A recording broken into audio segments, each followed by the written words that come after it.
নমস্কার, আমি রাকেশ মন্তি। আজকের এই ইউটিউব সেশনে আমরা আলোচনা করব মানিক বন্দ্যোপাধ্যায়ের ছোট গল্প দ্য ফাইনাল সলিউশনকে নিয়ে। মানিক বন্দ্যোপাধ্যায় বাংলা সাহিত্যের অন্যতম শ্রেষ্ঠ কথা সাহিত্যিক এবং আধুনিক বাংলা উপন্যাস ও ছোট গল্পের এক প্রধান নির্মাতা। তার প্রকৃত নাম ছিল প্রবোধ কুমার বন্দ্যোপাধ্যায়, কিন্তু সাহিত্য জগতে তিনি মানিক বন্দ্যোপাধ্যায় নামে পরিচিত হন। তিনি 1908 সালের 19শে মে বিহারের দুমকায় জন্মগ্রহণ করেন। তার পিতা সরকারি চাকুরে ছিলেন, তাই শৈশবে তাকে বিভিন্ন জায়গায় বসবাস করতে হয়েছিল।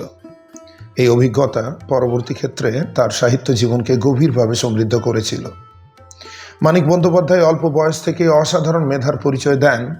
তিনি কলকাতার প্রেসিডেন্সি কলেজে গণিত নিয়ে পড়াশোনা করেছিলেন, কিন্তু সাহিত্য চর্চার প্রতি গভীর আকর্ষণের কারণে তিনি পড়াশোনা সম্পূর্ণ না করেই লেখালেখিতে আত্মনিয়োগ করেন। তিনি প্রায় 36টি উপন্যাস এবং 250টির বেশি ছোট গল্প লিখেছিলেন। তার উল্লেখযোগ্য উপন্যাসগুলির মধ্যে রয়েছে পদ্মা নদীর মাঝি, পুতুল নাচের ইতিকথা, জননী, চতুষ্কোণ, শহরতলী। মানিক বন্দ্যোপাধ্যায়ের সাহিত্য বাস্তবধর্মী। তিনি মানুষের অন্তর্জগৎ, দারিদ্র্য, যৌনতা, সামাজিক শোষণ, ক্ষুধা, হতাশা ও মানসিক টানাপোড়েনকে অত্যন্ত গভীরভাবে তুলে ধরেছেন। তিনি মার্ক্সবাদী চিন্তাধারায় প্রভাবিত ছিলেন, তাই তার গল্প উপন্যাসে সমাজের শ্রেণীবিভেদ, অর্থনৈতিক বৈষম্য এবং শোষণের চিত্র শক্তিশালীভাবে ফুটে উঠেছে। একই সঙ্গে ফ্রয়েডীয় মনস্তত্ত্বের প্রভাবও তাঁর সাহিত্যে লক্ষ্য করা যায়। ফলে তার চরিত্রগুলো অত্যন্ত জীবন্ত ও জটিল হয়ে উঠেছে। দেশভাগ, উদ্বাস্তু সমস্যা, নারীর শোষণ এবং সামাজিক অবক্ষয় তাঁর সাহিত্যের গুরুত্বপূর্ণ বিষয়। দ্য ফাইনাল সলিউশন এই গল্পের মধ্যে তিনি দেশভাগ পরবর্তী উদ্বাস্তু জীবনের ভয়াবহতা এবং নারী নির্যাতনের নির্মম বাস্তবতা তুলে ধরেছেন।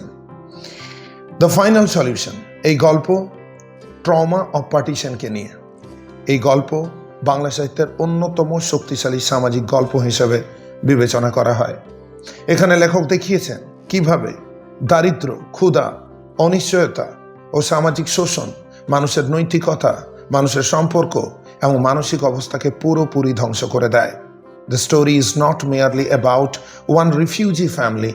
The story is a painful document of human survival under extreme crisis. গল্পের কেন্দ্রে রয়েছে মল্লিকা নামের এক উদ্বাস্তু নারী, যে নিজের পরিবারকে বাঁচানোর জন্য এক ভয়াবহ সংগ্রামের মধ্যে পড়েছেন। গল্পের শুরুতে দেখা যায় অসংখ্য উদ্বাস্তু মানুষ, যাদের ঘর নেই, মাথায় ছাদ নেই, ভবিষ্যতের স্বপ্ন যাদের অন্ধকার, তারা রেল স্টেশনের প্ল্যাটফর্মে গাদাগাদি করে বাস করছে। লেখক তাদের তুলনা করছেন গরু ছাগলের পালের সাথে। They are huddled together like herds of cattle and goats in the shelter of a railway platform. এই চিত্র উদ্বাস্তু জীবনের অমানবিক অবস্থাকে প্রকাশ করে। মল্লিকা, তার হাজব্যান্ড ভূষণ, তার ছোট ছেলে খোকন এবং তার ননদ, সিস্টার ইন ল আশা একটি ছোট্ট জায়গায়, রেল স্টেশনের একটি ছোট্ট জায়গায় ঠাসাঠাসি করে দিন কাটায়। তাদের কাছে খাবার নেই, ভবিষ্যতের নিশ্চয়তা নেই, এমনকি মাথা গোঁজার স্থায়ী আশ্রয় নেই। শিশুপুত্র খোকন ক্ষুধার জ্বালায় কাঁদতে থাকে, আর ম্যালেরিয়া আক্রান্ত তার হাজব্যান্ড ভূষণ অসহায়ভাবে শুয়ে থাকে। Poverty in the story The Final Solution appears not only as an economic suffering but also as psychological torture. এই পরিস্থিতিতে প্রমথ নামের এক ব্যক্তি তাদের জীবনে আসে। সে হেল্প অ্যান্ড ওয়েলফেয়ার সোসাইটির কর্মী পরিচয়ে উদ্বাস্তুদের সাহায্য করার ভান করে। প্রথমে তার আচরণ সহানুভূতিশীল মনে হলেও ধীরে ধীরে তার আসল উদ্দেশ্য প্রকাশ পায়। সে জানায় পুরুষদের জন্য তার কাছে কাজ নেই, কিন্তু মহিলাদের জন্য কাজ রয়েছে। মল্লিকা বুঝতে পারে এই কাজ আসলে দেহ ব্যবসার সাথে যুক্ত, তবু সন্তানের জীবন বাঁচানোর জন্য সে মানসিকভাবে আপোস করতে বাধ্য হয়। সে উপলব্ধি করে we are living with our backs to the wall, অর্থাৎ আমাদের কাছে আর কোনো পথ খোলা নেই, আমাদের পিঠ দেওয়ালে ঠেকে গেছে। প্রমথ মল্লিকার পরিবারকে একটি ঘর দেয় এবং কিছু খাবারের ব্যবস্থা করে, কিন্তু এর বিনিময়ে সে মল্লিকাকে নিজের নিয়ন্ত্রণে আনতে চায়। মল্লিকা স্টেশন ও নতুন আশ্রয়স্থলে অন্য নারীদের জীবন দেখে বুঝতে পারে কিভাবে অসহায় উদ্বাস্তু নারীদের দেহকে পণ্য হিসাবে ব্যবহার করছে প্রমথ নামের এই ধরনের দেহ ব্যবসায়ী। The story clearly exposes the gender violence and sexual exploitation faced by refugee women after partition. লেখক এখানে দেশভাগের পর নারীদের উপর নেমে আসা যৌন শোষণের ভয়াবহ বাস্তবতাকে তুলে ধরেছেন। মল্লিকার ননদ আশা এই অপমানজনক পথে যেতে অস্বীকার করে। সে এখনো নৈতিকতা ও আত্মসম্মান আঁকড়ে ধরে বাঁচতে চায়, কিন্তু মল্লিকা বাস্তবতার কাছে বেশি কঠোর হয়ে উঠেছে। সে মনে করে বেঁচে থাকায় এখন সবচেয়ে বড় সত্য। সন্তানের মুখের দিকে তাকিয়ে সে সবকিছু মেনে নিতে প্রস্তুত হয়। হার মাদারহুড বিকাম স্ট্রঙ্গার দেন হার ফিয়ার দেন হার সেম। একদিন প্রমথ মল্লিকাকে নিজের বাড়িতে ডেকে পাঠায়। সেখানে তাকে স্নান করতে, নতুন জামা কাপড় পরতে দেয়, তাকে সুন্দরভাবে সাজতে বলে। প্রমথর আচরণে স্পষ্ট হয়ে ওঠে সে শুধু মল্লিকাকে দেহ ব্যবসায় নামাতেই চায় না, বরং প্রথমে নিজে সে তাকে ভোগ করতে চায়। এই অপমান ও লালসা মল্লিকার মধ্যে প্রবল ঘৃণা এবং ক্রোধ সৃষ্টি করে। যখন প্রমথ তাকে জোর করে কাছে টানতে যায়, তখন মল্লিকা হঠাৎ বিস্ফোরিত হয়। মদের বোতল দিয়ে প্রমথর মাথায় আঘাত করে, তাকে অচেতন করে ফেলে, তারপর নিজের শাড়ির ফাঁস দিয়ে তার গলা টিপে হত্যা করে। আর this is the turning point of the story where the victim transforms into an avenger. এখানে মল্লিকা সে অসহায় ভিকটিম নয়।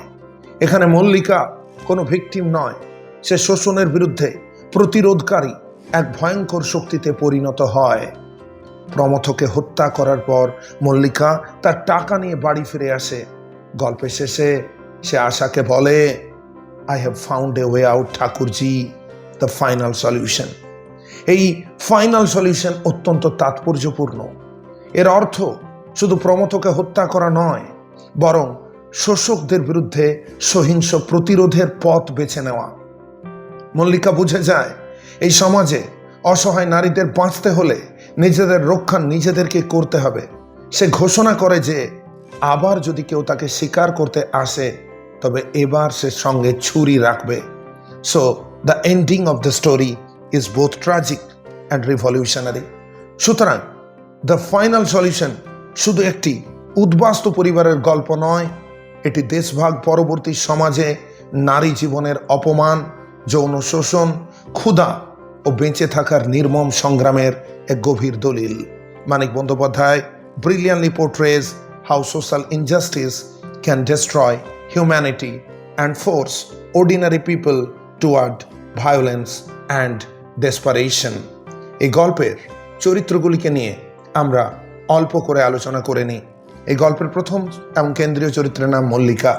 সে এক উদ্বাস্তু নারী, যে স্বামী, সন্তান ও পরিবারের দায়িত্ব নিজের কাঁধে বহন করে। দারিদ্র, ক্ষুধা ও অপমান তাকে মানসিকভাবে ভেঙে দিলেও মাতৃত্ব তাকে বাঁচার শক্তি দেয়। সে প্রমথের সহানুভূতি বুঝতে পারে, এটা ভণ্ড সহানুভূতি, কিন্তু সন্তানের জীবন রক্ষার জন্য সে আপোষ করতে বাধ্য হয়। তবে মল্লিকা দুর্বল নয়। প্রমথ যখন তাকে ভোগের বস্তু হিসেবে ব্যবহার করতে চায়, তখন মল্লিকা বিদ্রোহী হয়ে ওঠে। মল্লিকা তাকে হত্যা করে। গল্পের শেষে সে এই শোষণের বিরুদ্ধে প্রতিরোধের প্রতীক হয়ে ওঠে। মল্লিকা একদিকে যেমন মার্সিফুল মা, অন্যদিকে সে একজন রিভলিউশনারি লেডি, একজন সংগ্রামী নারী, একজন প্রতিবাদী সত্তা। এই গল্পের দ্বিতীয় গুরুত্বপূর্ণ চরিত্রকে নিয়ে আলোচনা করতে হলে আমাকে প্রমথের কথা বলতেই হয়। Pramatha is the villain of the story. Say help and welfare সোসাইটির সদস্য পরিচয় দিয়ে উদ্বাস্তুদের সাহায্য করার ভান করে, কিন্তু প্রকৃতপক্ষে সে অসহায় নারীদের শোষণ করে। তার ভদ্রতা ও সহানুভূতির আড়ালে লুকিয়ে আছে লালসা, লুকিয়ে আছে স্বার্থপরতা। সে মল্লিকার পরিবারের দুরবস্থাকে কাজে লাগিয়ে তাকে দেহ ব্যবসায় নামাতে চায়। প্রমথ সমাজের সেই ভণ্ড মানবতাবাদী শ্রেণীর প্রতিনিধি, সেই হিপোক্রিট অ্যারিস্টোক্রেটিক মানুষদের রিপ্রেজেন্টেটিভ। এই প্রমথ দুর্দশাগ্রস্ত মানুষের দুর্বলতাকে ব্যবহার করে নিজেদের লাভের পথ তৈরি করে। গল্পে তার মৃত্যু প্রতীকীভাবে শোষকের পতনকে নির্দেশ করে।